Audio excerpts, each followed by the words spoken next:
One of the Senate's most solemn constitutional duties is to provide advice and consent to the President on the nomination of Supreme Court justices. We're here this week to hear from Brent Kavanaugh, to hear about his exceptional qualifications, his record of dedication to the rule of law, and his demonstrated independence and his appreciation of the importance of the separation of powers. Indeed, to protect individual liberty, the framers designed a government of three co-equal branches, strictly separating legislative, executive, and judicial powers. The framers intended for the judiciary to be immune from the political pressures the other two face.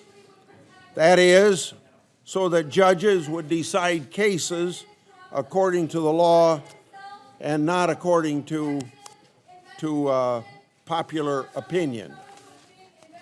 Now, 230 years after ratification, our legal system is the envy of the world. It provides our people stability, predictability, protection of our rights, and equal access to justice. But this is only possible when judges are committed to the rule of law. Our legal system's success is built on judges accepting that their role is limited to deciding cases and controversies. A good judge exercises humility and makes decisions according to specific facts of the case and, of course, according to the law. A good judge never bases decisions on his preferred policy preferences. A good judge also has courage, recognizing that we have an independent judiciary to restrain judges when that government exceeds lawful authority.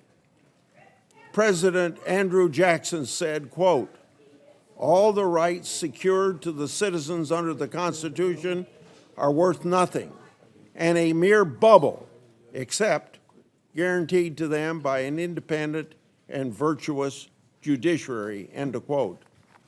Confirmation hearings for Supreme Court nominees are a very important opportunity to discuss the appropriate role of judges. As I see it, and I expect many of my colleagues will agree, the role of the judge is to apply the law as written, even if the legal result is not one the judge personally likes. Justice Scalia has often been quoted because he was fond of saying, if a judge always likes the outcome of the cases he decides, he is probably doing something wrong. I don't want judges who always reach a liberal result or a conservative result. I want a judge who rules the law the way the law requires.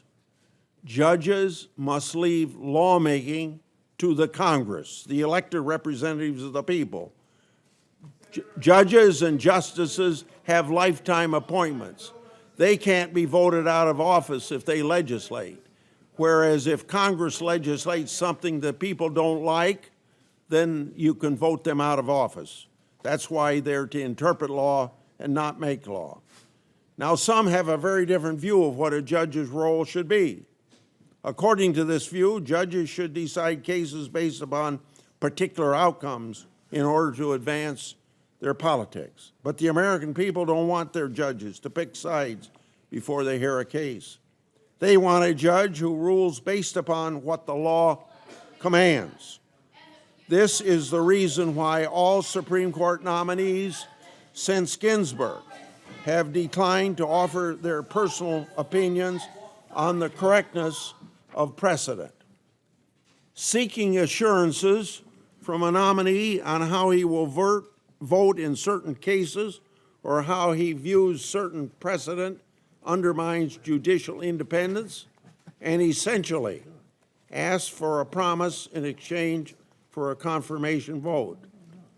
It's unfair and unethical. Indeed, what litigant could expect a fair shake if the judge has already prejudged the case before the litigant even enters the courtroom? I expect Judge Kavanaugh, in fact, it's my advice to him, to follow the example set by Justice Ginsburg and all nominees that followed her, that a nominee should offer, quote, no hints, no forecasts, no previews, end quote, on how they will vote.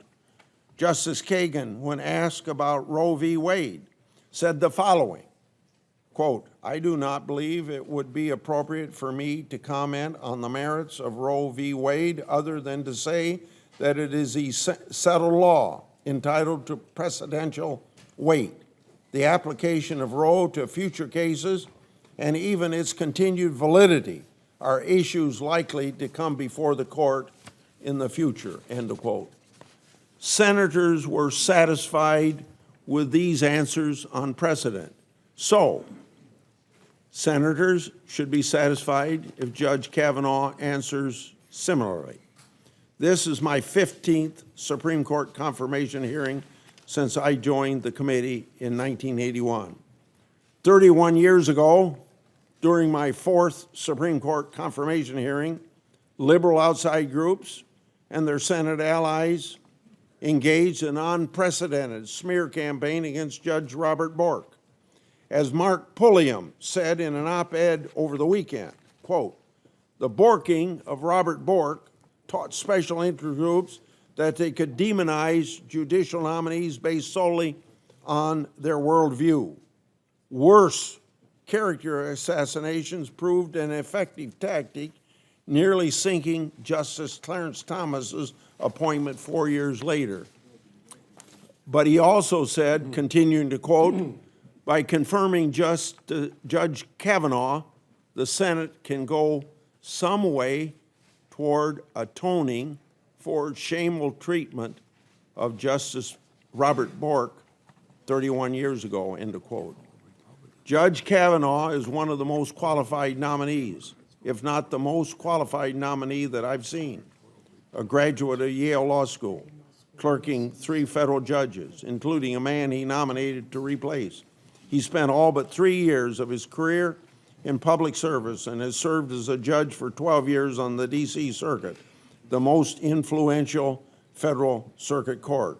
He has one of the most impressive records for a lower court judge in the Supreme Court. In at least a dozen separate cases, the Supreme Court adopted positions advanced by Judge Kavanaugh. The American Bar Association, whose assessment Democratic leaders have called the gold standard of judicial evaluations, rated Judge Kavanaugh unanimously well qualified. A review of Judge Kavanaugh's extensive record demonstrates a deep commitment to the rule of law.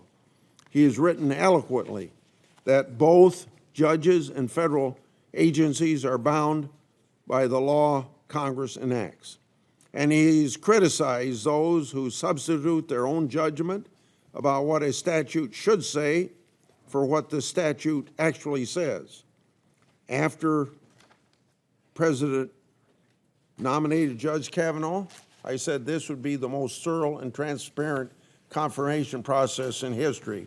I say that statement even regarding all the discussion we've had this morning. It has proven to be, from Judge Kavanaugh's authoring 307 opinions, joined hundreds more, amounting to more than 10,000 pages. He submitted 17,000 pages of speeches, articles, and other materials to the committee, along with this 120-page written response to the questionnaire that the committee set out. These adds up to 27,000 pages of Judge Kavanaugh's record already available to the American people, and we received just shy of 500,000 pages of emails and other documents from Judge Kavanaugh's service as an executive branch lawyer, which is more than we received for the last 5 Supreme Court nominees. Every one of these more than 483 pages of executive branch records are available to any senator 24/7. I pushed for federal officials to significantly expedite public disclosure process under federal law so that all Americans have online access to more than 290,000 pages of these records right now on our committee website. In short, the American people have unprecedented access and more materials to review Judge Kavanaugh than ever have had for a Supreme Court nominee. And to support the review of Judge Kavanaugh's historic volume of material, I've worked to ensure that more senators have access to more material than ever. Since so much of the rest of my statement has been discussed this morning by what the Democrats have said, and I've answered a lot of it, I'm going to put the last 7 pages of my statement in the record, and I'm going to ask Senator Feinstein if she has more to say on her opening statement.